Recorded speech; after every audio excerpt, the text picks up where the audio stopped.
Magandang araw kaibigan! Tuloy po kayo sa Felicidad's Channel. Sa mga kwento ng buhay at pag-ibig na hinalukay sa natatagong baul ni Felicidad. Pero bago po tayo magpatuloy, huwag niyo pong kalilimutan na i-like ang video, i-subscribe ang channel, at i-click ang notification bell para lagi kayong updated sa mga parating pa na upload.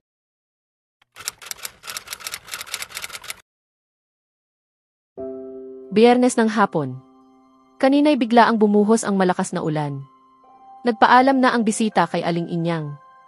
Mauuna na ako, wika ni Aling Inyang, hindi na inilapat ni Aling Inyang ang pinto ng bahay.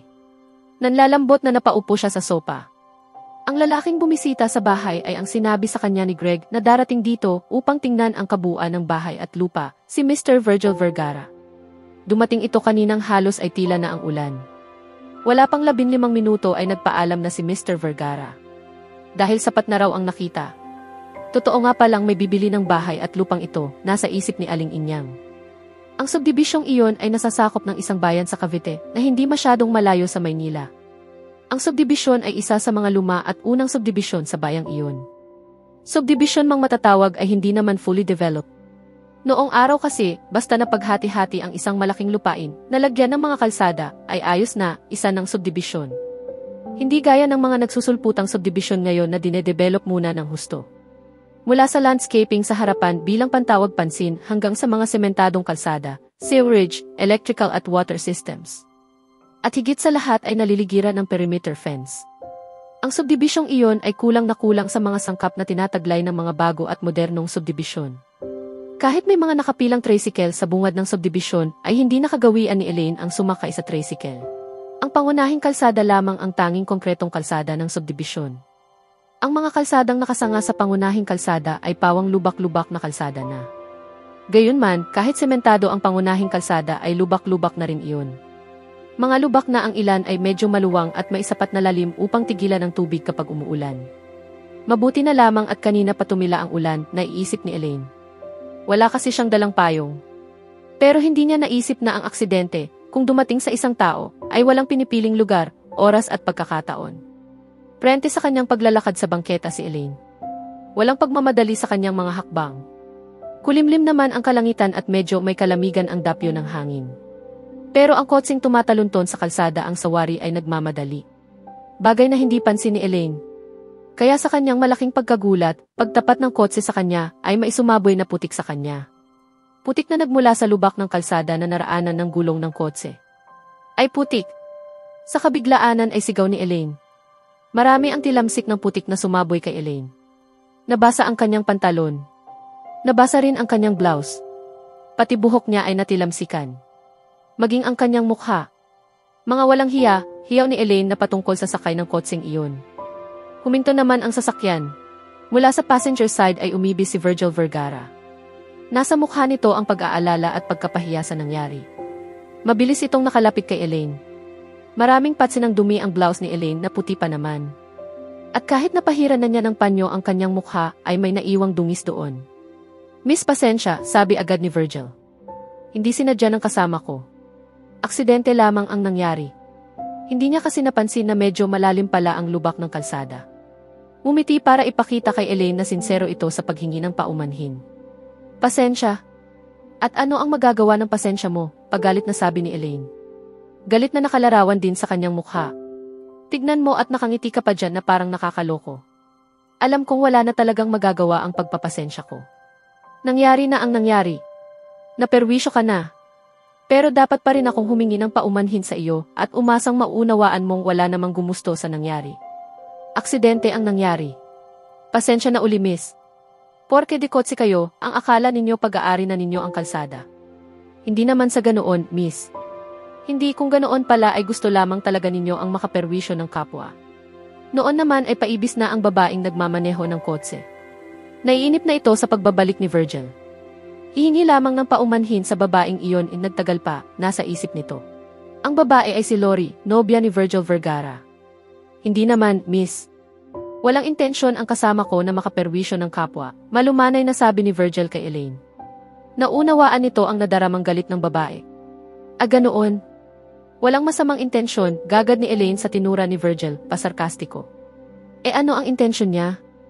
Alam ninyong basang-basa ang kalsada at lubak-lubak iyan, patatakbuhin pa ninyo ng matulin ang sasakyan ninyo. Wala kasi kayong pakundangan sa kapwa ninyo. Kayong mga dikotse. Miss, usal ni Virgil. Ngunit wala na itong masabi. Pareho nilang hindi pansin ang palapit ng si Lori. Hindi naman siguro bulag ang driver mo ratsada pa ni Elaine. Dahil kung bulag, hindi magmamaneho. At kung hindi bulag, malamang ay tanga. Nahagod ni Virgil ng kamay ang buhok. Dahan-dahan ka ng pagsasalita ha? Biglang sabi ni Lori. Mainit agad ang paglapit nito. Hindi ako bulag. Itinaas nito ang suot na shades, ipinatong sa ulo. Kita mo. At lalong hindi ako tanga. Napadta si Elaine. Nasorpresa siya sa biglang paglapit ni Lori. Babae pala ang driver ng kotse. Pero saglit na saglit lamang ang pagkapatda ni Elaine. Nanaig agad ang init ng kanyang dibdib. Lamang ay mas mainit ngayon ang kanyang pakiramdam dahil sa mainit din at pagalit na paglapit ng babae. Kung hindi ka bulag at hindi ka rin tanga, ano ka? Matapang na sabi ni Elaine. Walang isip. Anong akala mo sa sarili mo ha? Hinarangan ni Virgil si Lori nang akmang lalapit ito kay Elaine. Kung may isip ka ba naman, alam mo nang kulimlim ang panahon, naka-shades ka pa. Hindi mo tuloy makita ang dinaraanan mo. Watch your mouth. Nag-Ingles ka pa. Hindi ako kumakain yan, nakaismid na sabi ni Elaine. Buwisit. Hiyaw ni Lori. Tama na, mahal. Saway ni Virgil kay Lori. Huwag mo na siyang patulan. Mahigpit ang pigil niya sa babae. Binalingan si Elaine. Nagpapakahinahon man ay naging mariin na rin ang pangungusap niya. Miss, humingi na ako ng tawad sa iyo. Pero kung hindi mo ito matatanggap wala na akong magagawa. Nagpigla si Lori bagamat hindi naman makaalpas sa pagkakapigil ni Virgil. Bitiwan mo nga ako. Humingi ka na pala ng tawad ano pa ba ang habol mo ha? Gusto mong magkapera? Mahal, tama na, muling saway ni Virgil. Pero hindi napigil ni Virgil si Lori nang dukutin nito sa bulsa ng pantalon ang coin purse. Binuksan iyon. Hindi coins ang inilabas mula roon kundi isang 500 pisong papel. Nilukot muna sa palad ang pera bago pagalit na ibinato kay Elaine. Pambili mong sabong panlaba. Pahilan ang inilayo ni Virgil si Lori. Tama na, tama na. Magkikita pa ulit tayo, bruha ka, tungayaw pa ni Lori bago ito napasakay ni Virgil sa passenger side. Ikaw ang bruha. Mag-aral kang magmaneho ng tama, ganting tungayaw ni Elaine. Napapailing si Virgil. Ang mga babae nga naman. Talagang bruha ang babaeng iyon, mariing bigkas ni Elaine. Kalimutan mo na ang pangyayaring iyon, natawa na lamang na wika ni Aling Inyang. Bakit naman hindi matatawa ang matanda, ilang ulit nang naikwento ni Elaine sa kanya ang pangyayaring iyon. Talagang hindi maalis ang pagkaasar ko sa babaeng iyon. Akala mo kung sino.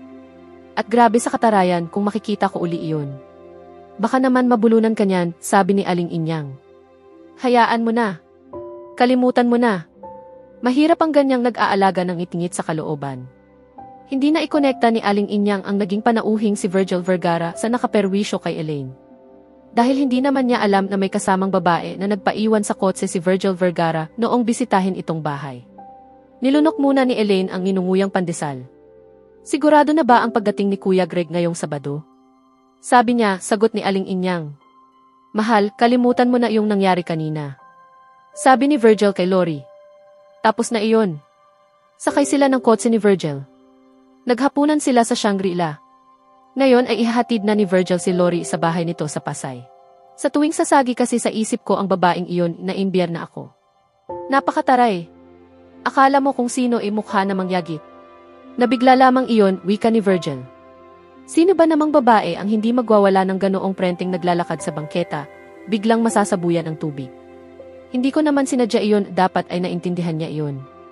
Wala yatang pinag-aralan ang babaeng iyon. Sa totoo lang, siya ang tatanga-tangal, naglalakad siyang parang naglalakad sa ibabaw ng buwan. Walang pakialam sa paligid. Kaya tuloy, parating na tayo hindi niya napansin. Tapos, nang maputikan siya magwawala.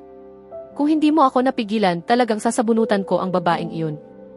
Ayaw nang kontrahin ni Virgil si Lori. Siya tama na, nasabi na lamang ni Virgil.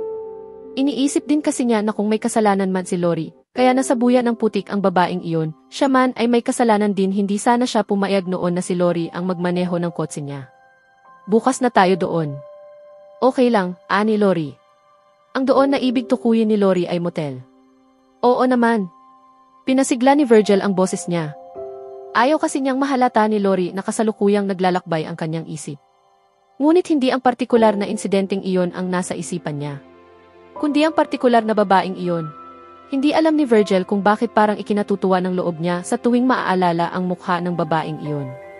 Siguro ay nasa edad 20-21 lamang ang babaeng iyon, nasa isip ni Virgil. At ang tapang niya. Napapangiti si Virgil. Napapangiti ka dyan, pansin ni Lori kay Virgil. May naiisip lang ako, ani Virgil. Ano naman kaya ang naiisip mo at napapangiti ka ng lihim dyan? Naiisip ko kung pupwede tayo ngayon doon, sagot ni Virgil. Pilyo ka, bukas na lang, gabi na. Oo naman. Makakapaghintay pa ako, nangingiting sagot ni Virgil. Naalala ko, sa Sabado ay darating na si Greg. Tinawagan siya at hiniling niya sa akin na puntahan ko siya sa bahay sa Linggo upang mapag-usapan namin ang negosasyon. Sino si Greg? Yung may-ari ng bahay na pinuntahan natin. Desidido ka bang bilhin ang property na iyon? Oo naman. Kung magkakasundo kami. Malaki ang kapital pero sigurado akong pagkakakitaan ko iyon ng malaki. Maaari nga. Sa taas ng value ng real estate ngayon. At kung ang pagkakasunduan ninyo ay ang presyong napag-usapan na ninyo, kahit konti lang ang nalalaman ko sa real estate ay maaari kong sabihing tama ka, sabi ni Lori. Kahit hindi ako pumasok sa loob. Dahil nakita ko naman na malaki at maganda ang bahay. At maluwang din ang lupain. So makikipagkita ako sa kanya sa Linggo. Sama ka. Mabilis ang pagtanggi ni Lori.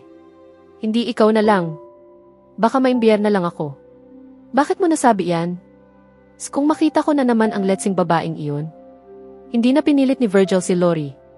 Naisip niya na mas mabuti ngang hindi niya ito kasama sa Linggo.